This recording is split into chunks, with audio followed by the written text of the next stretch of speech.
ఏంటి? అంటే ప్రేమ్ మీద కంప్లైంట్ ఇస్తే అంతా సరైపోతుందా? ఈ సమస్యకి కారణమైన ప్రేమ్ స్పాట్లోనే లేడు. కానీ డబ్బులు కనబడకుండా పోగానే నా చెల్లి మీద దొంగ అని ముద్ర వేసి అమృత పిన్ని ఎన్నెన్ని మాట్లాడారు, మీ మావయ్య ఎన్ని మాట్లాడారు.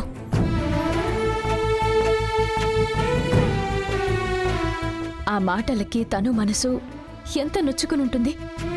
చెయ్యని తప్పుకి అందరి ముందు దోషిలా నిలబెట్టారే, తను ఎలా తట్టుకుంటుంది? నేనెంత ఇబ్బంది పడుంటాను? బంగారి, చెయ్యని తప్పుకి అక్యూజ్ చేస్తే ఎవరికైనా సరే ఖచ్చితంగా కోపం వస్తుంది. నువ్వు ఎదురు తిరిగి క్వశ్చన్ చేసి ఉండొచ్చు కదా, ఎందుకు మాట్లాడకుండా వెళ్ళబోయావు? ఇలాంటి విషయాల్లో నేను నా ఫ్యామిలీకి సపోర్ట్ చేయను. పాపం తను చాలా భయపడింది. తను చేయలేదు అని నాకు తెలుసు. కానీ మా అత్త మావయ్య అలా అంతా మాట్లాడి ఉండకూడదు. ఖచ్చితంగా తను మీద తప్పు లేదు అని నేను నిరూపిస్తాను. నేను దీన్ని ఇక్కడితో వదిలిపెట్టను. ఏంటి చూస్తున్నావు? మిమ్మల్ని నేను అస్సలు అర్థం చేసుకోలేకపోతున్నాను. ఈరోజు ఎందుకు ఇబ్బంది వచ్చిందన్నప్పుడు నాకంటే మీరే ఎక్కువ భయపడ్డారు. నేనెంత కష్టపడ్డానో దానికంటే ఎక్కువ మీరే కష్టపడ్డారు, కన్నీళ్లు పెట్టుకున్నారు. అది నేను చూశాను. అదేవిధంగా తనుకి ఒక ఇబ్బంది వచ్చినప్పుడు ప్రాణాలిచ్చి కాపాడారు.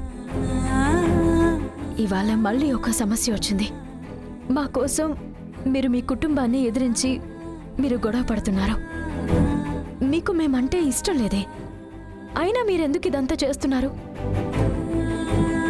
ఇష్టం లేని వాళ్ళు కష్టంలో ఉంటే అది ఎంజాయ్ చేయాలి, వేడుక చూడాలి. కానీ మీరు హెల్ప్ చేస్తున్నారే, మిమ్మల్ని ఎలా అర్థం చేసుకోవాలి?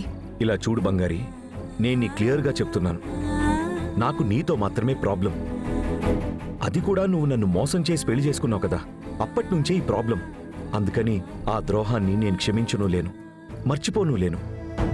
కానీ మీ అమ్మ, మీ చెల్లెలు, వాళ్ల మీద నాకు ఎప్పుడూ కోపం అనేదే రాదు. వాళ్ళని ఈ నిమిషంలో కూడా నా కుటుంబంలో ఒకరు అని అనుకుంటున్నాను. వాళ్లతో నేను మంచిగానే కదా నడుచుకుంటున్నాను. ఎందుకంటే వాళ్ళు నాకు నిజమైన ప్రేమ తప్ప ఇంకేం చూపించలేదు. నాకు ద్రోహం చేయలేదు, మోసం చేయను లేదు. అది మాత్రమే కాదు, ఇందుతో నాకున్న బాండింగ్ మాత్రం చాలా స్పెషల్. ఎందుకంత బాండింగ్ అని నాకు కూడా తెలియట్లేదు. మీ కుటుంబం నాకెప్పుడూ స్పెషలే, అందులో కూడా ఇందు ఇంకా స్పెషల్. కానీ నువ్వు చేసిన తప్పుకి నువ్వు సఫర్ అవ్వాలి, అయ్యి తీరాలి. నిన్ను నేను కష్టాలు పెడుతూనే ఉంటాను. ఎందుకంటే నీ వల్ల నేను జీవితాన్ని కోల్పోయి నిలబడ్డాను కదా, దానికి నువ్వైతే శిక్ష అనుభవించే తీరాలి. నువ్వు చేసిన తప్పుకి వాళ్ల మీద పగ తీర్చుకోవటం, ఇబ్బంది పెట్టడం మూర్ఖత్వం. అది నేను ఏనాడు చేయను.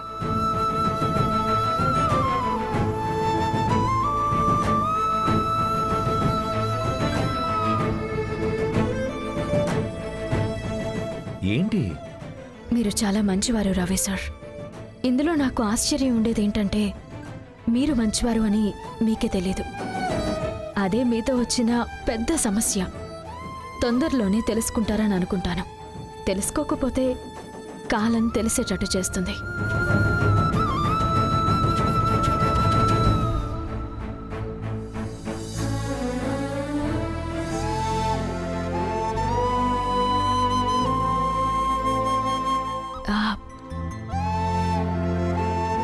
మావయ్య, లేవండి, నేనే.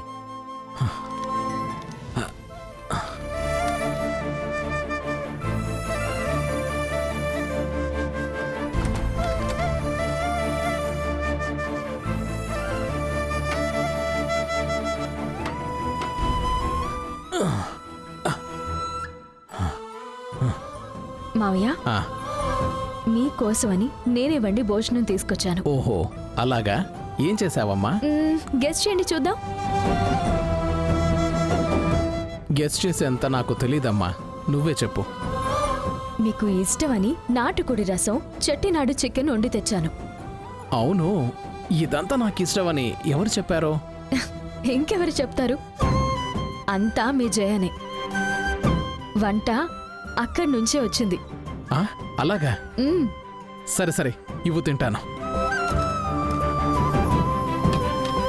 ఇదిగోండి.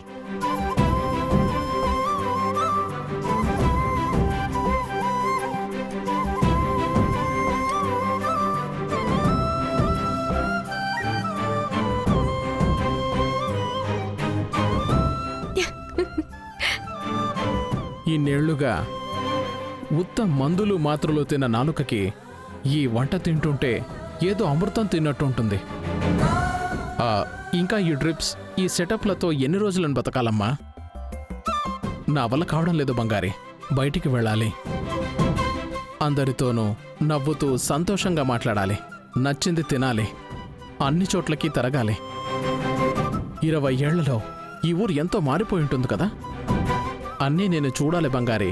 మావయ్య, నాకు ఆశగానే ఉంది, కానీ ప్లీజ్ కొద్ది రోజులు ఓపిక పట్టండి. మన కుటుంబం ఒక్కటైన రోజు మీరు స్వతంత్రంగా ఉండొచ్చు. అవును బంగారి, నేను దానికోసమే ఎదురు చూస్తున్నాను.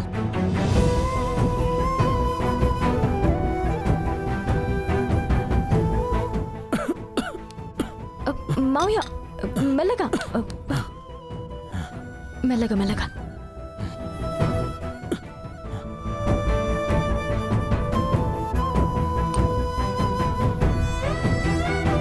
ఇప్పుడు ఓకేనా మీరు? ఏమైంది మావయ్య? తినేటప్పుడు నా చెల్లె నా ముందున్నట్టు అనిపిస్తోందమ్మా. నా చెల్లెని చూడాలి బంగారి. తొందరలోనే తీసుకుని వస్తాను మావయ్య. అవును, నేను నిన్ను అడుగుదామని మర్చిపోయాను. నా ఇద్దరు మేనకోడలు ఏం చేస్తున్నారు? తన్మయ్ కాలేజ్కి వెళ్తుంది. ఆ, చిన్నది ఇందు మాతోనే ఉంటుంది. ఇందు? అంటే ఇందు కొంచెం స్పెషల్ చైల్డ్, ఇంకా చిన్నపిల్లలాగే ఉంటుంది. పిల్లలు దేవుడు ఒకటే అని చెప్తారు. దైవం ఎప్పుడూ మనతో ఉండాలని అనుకున్నాడో ఏంటో, అందుకే ఇందు పాప రూపంలో మనతోనే ఉన్నాడు. అన్నట్టు తన దగ్గర డబ్బు దొంగతనం చేసింది ఎవరని కనిపెట్టారా? అదే మావయ్య, ఆ సంయుక్త ఫ్రాడ్. వాళ్ళ అన్న ప్రేమ్ చేశాడు. అడగడానికి ఎవరూ లేరని ఆడుతున్నారు. అడగడానికి ఎవరూ లేరని ఆడుతున్నారా? ఇంకేం చేయగలం లేండి మావయ్య, నా పరిస్థితి అలాంటిది. నీకేమైందనమ్మా? నేనున్నా నీకు మేనమామని. నీకేమన్నా అయితే నేను ప్రశ్నించాలి కదమ్మా. బంగారి, నాకు చాలా పనుందమ్మా. నేను త్వరలోనే బయటకొస్తాను. అప్పుడు ఈ కుటుంబానికి పట్టిన బూజుని దులిపేస్తాను. సూపర్ మావయ్య మీరు. మా మావయ్యకి అంత ధైర్యమా? మరి నాకు మా అమ్మ అంటేనే భయం. ప్రపంచంలో ఎవరికి నేను భయపడను. మా జైని కుటుంబంతో మళ్ళీ కలపాలి. మా బావ రత్నం ఎక్కడ ఉన్నాడో అని కనిపెట్టాలి. నా కొడుకు రవి, వాడి తల మీద 4 మొట్టికాయలు వేసి నీ కొంగుని వాడికి కట్టేయాలి.